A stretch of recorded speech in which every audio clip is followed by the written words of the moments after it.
Hi, Hemophilia of Georgia. My name is Janine Driver. I'm your speaker. I'm coming out to speak in March in Georgia. I'm looking forward to coming out. I used to live there. I used to live in St. Simon's Island, and I worked over at the Federal Law Enforcement Training Center that's over there called FLETC, F-L-E-T-C. I'm excited to come out and speak to your group about how body language, how by using it, you can grow your business, change the interactions with one another at your company, how you interact with your customers, your clients, just across the board, how you can use body language to get what you want. My name again is Janine Driver. I'm retired from the federal government where I taught over 100,000 people to date, cops, 100,000 cops, how to tell when the bad guys are lying. My motto is if I can get them to confess, the bad guys, then I can get people in your life to start saying yes. Would you like more yeses? I can give them to you. So I wanted to tell you a little bit about a quick tip. Now, I'm a body language expert. My book, You Say More Than You Think, is a New York Times bestseller. And I'm going to bring those skills with me. The book itself is just a tool to getting what you want, but I'm going to bring some of the skills from my book with me to the training.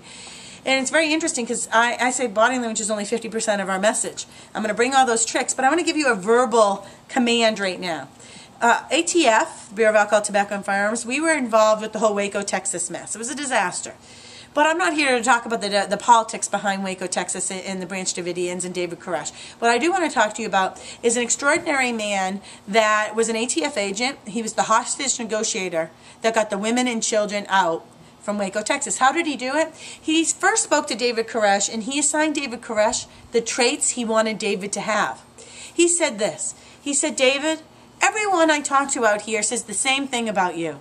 They say you are a man of your word. Is this true? And what's David Koresh going to say? No, I just preach a whole bunch of stuff. I don't mean it. Of course he's going to say it's true. He says yes. Now what hostage negotiators know is you assign them the traits you want them to have, then you compare yourself to them. That's rapport. Rapport is people like themselves. I'm sure you know that. This is what he says next. I'm just like you, David. I'm a man of my word too. If I say I'm going to do something, I do it.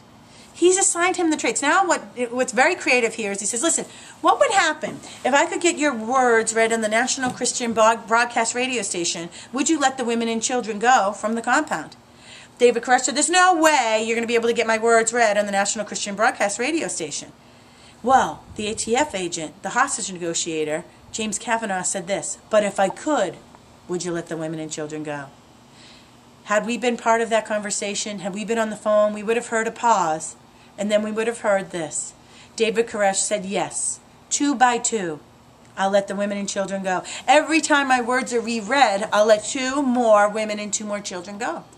This is where the power began. This is where a hostage negotiator sends the scene to what they want. Well, if we can do this at ATF, if we can assign traits that we want someone like David Koresh to have, don't you think the same is true with the people we work with our employees, with our bosses, with our customers, with our clients? Shouldn't we be assigning them the traits we want them to have with our children? So many parents run around and say, you are not a good listener. You are not a good listener. Deirdre, you just don't listen. Instead of saying, do you know what Graham and Poppy say? They say, out of all 8 grandkids, you are the best listener. Is this true? Because I'm just like you. I'm a good listener too. Use this skill to get what you want. Assign people the traits you want them to have instead of the traits you don't want them to have. Create a list. What does your dream team look like? What are these criteria? And start assigning them to people. Everyone tells me when they go to you last minute, you're the person that gets the job done. Is that true? Start assigning people the traits you want them to have. It'll make your life easier. It decreases your stress, decreases their stress, and you get more. You get more out of people. I'll bring the body language tricks, but in the meantime, start assigning people the traits you want them to have, and then we'll talk about body language. And what do we say without saying a word? My name is Janine Driver. I'll see you soon.